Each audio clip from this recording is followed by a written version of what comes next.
Tuesday's primary election brought some shocks and upsets throughout the area. And something some people may have not seen coming is that more people voted in the Democratic Erie City Council race than voted in the Democratic Erie Mayoral race. Philip Ward joins us now going inside the numbers. So Philip, what's the reason for the big gap between the two races? Well, Mike, it's a tough one to explain, but after all the votes had been counted, unofficial results show that 31,147 votes were counted in the Democratic Erie City Council primary race, which is 3 times the number of people who voted in the mayoral race that saw only 10,187 votes. So today we asked experts and candidates why there was such a discrepancy between the two races. In the city of Erie during Tuesday night's Democratic primary elections in the city council and mayoral races, voters had a clear priority on which race they felt compelled to vote in, as 3 times the amount of voters voted in the city council race compared to the mayoral race. It's quite surprising.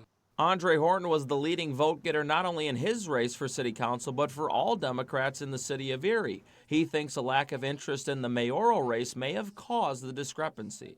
Voter apathy on one hand, and on the other hand, it's a testament to the really great candidates that really ran for city council. As long as the community sees you and knows what you're about, they're going to show up at the polls for you. Jasmine Flores was the second highest vote getter, receiving over 6,000 votes, and believes the closed primary system may have played a part in the numbers. Maybe they were not happy with either of the two candidates. Honestly, I don't know.